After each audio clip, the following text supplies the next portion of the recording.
Bung, ini ngomong-ngomong ada berita serius. KPK akan memanggil Bahlil. Perkaranya menurut berita itu karena ini menyangkut urusan pertambangan nikel dan satu lagi Bung, urusan perkebunan sawit. Disebutkan di situ bahwa ada peraturan-peraturan yang sudah dicabut, pelarangan atau sejenis itu, tapi kemudian dihidupkan lagi oleh Bahlil, dihidupkan lagi. Itu menyangkut dua perkara. Satu, minta bayar tinggi. Dua, atau masuk dalam pemegang saham. Jadi Bahlil ingin jadi pemegang saham di dua perusahaan itu Bung. Dua perusahaan pertambangan dan perkebunan sawit, pertambangan nikel di Sulawesi Utara. Begitu berita Bung. Saya kira banyak sekali orang menanti supaya yaitu jangan hanya berita, supaya itu menjadi tindakan nyata KPK. Dan begini Pak Alexander, saya kira saya boleh mengadres Pak Alexander Marwata. Mohon jangan ditimbang-timbang bahwa di belakang dia ada Presiden Jokowi. Dia orang yang sangat dekat Presiden. Bahlil akhir-akhir ini memperlihatkan Bung pada kita sikap berlebihan membela-bela istana, membela-bela kedudukan Presiden Jokowi. Jadi tempo hari itu beberapa kalangan dan saya sendiri menyebutnya menjilat. Wataknya itu menjilat. Kalau tidak bermaksud menjilat, seorang menteri tidak akan ngomong, tidak akan melecehkan apa yang dilakukan oleh kalangan akademika di kampus. Kalangan akademis di kampus turun tangan dan Bahlil menganggap itu barang mainan, barang yang bisa digerakkan oleh orang lain. Itu katanya karena dia dulu ketua BEM. Ya begitu Bung, itu sudah diadres orang. Banyak kalangan sudah mengadres itu.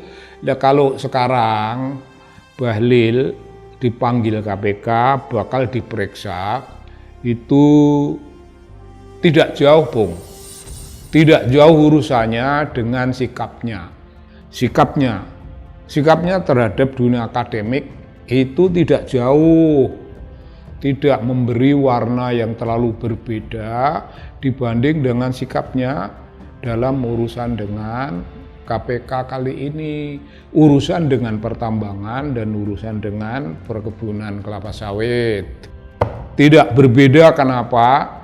Karena seperti yang disampaikan ketika melecehkan suara kaum akademisi yang protes pada pemerintah, ini dia melakukan tindakan itu dengan suatu kesan yang kuat bahwa dia bagian dari orang yang kuat, bahwa dia ada di belakang presiden, dia mendukung presiden, dia memagari presiden. Begitu kesannya. Sekarang ini urusannya serupa. Dia melakukan itu, surat izin yang sudah dicabut, dia bisa kasih hidup kembali, dihidupkan, tapi mohon duit yang jelas, dalam jumlah yang besar. Atau duit bisa diatur dengan cara lain, pemegang saham. Ini dilakukan Bung, tidak kurang, tidak lebih, kira-kira. Karena dia merasa tidak akan ada kekuatan yang bakal menggugat-gugat, tidak akan ada kekuatan yang bakal menariknya ke tingkat pemeriksaan di KPK.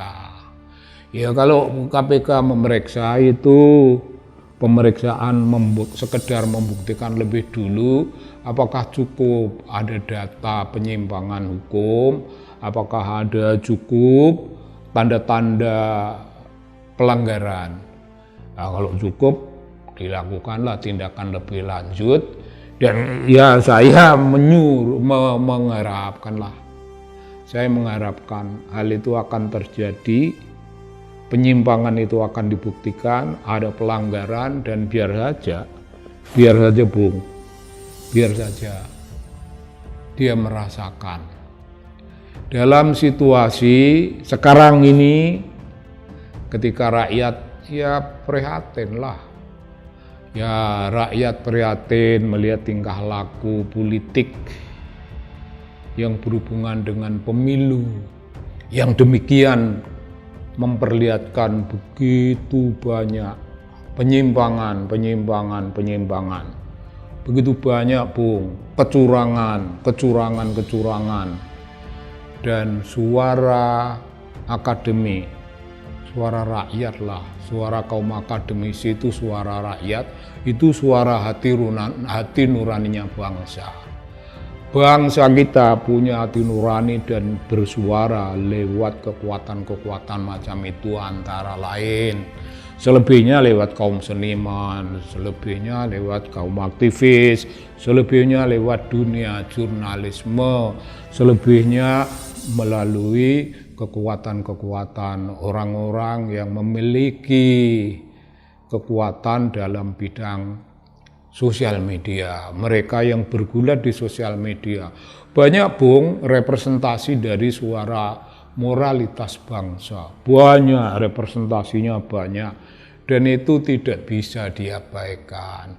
Hanya Bahlil yang sekolahnya menjadi persoalan itu, hanya Bahlil yang kita tidak tahu sekolah macam apa yang berani meremehkan itu Bung. Nah, orang yang meremehkan suara mayoritas kita, suara bangsa kita diremehkan begitu rupa sekarang ya mungkin ini kena ya kualat, mungkin ini kena kutuk dari kekuatan alam sendiri Bung.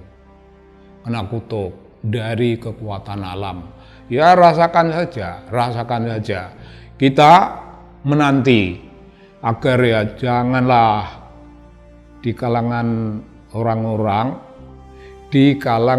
orang-orang yang membackup kekuatan presiden menjadi menteri lah atau menjadi pejabat lain, tidak usah terlalu berlebihan.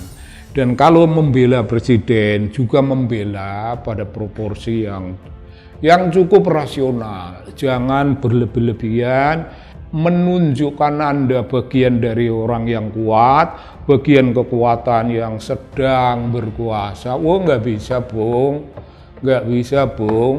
Saya kira patut diulang kembali. Kalau nanti Jokowi itu roboh, kalau Jokowi itu lalu tidak lagi menjadi penguasa, Bung, akan jadi apa Anda?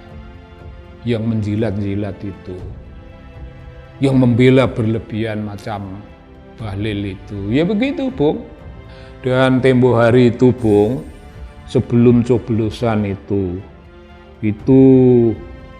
ada 2 menteri yang betul-betul kelihatan diperiksa oleh BPK. Wah, 2 menteri Bung, itu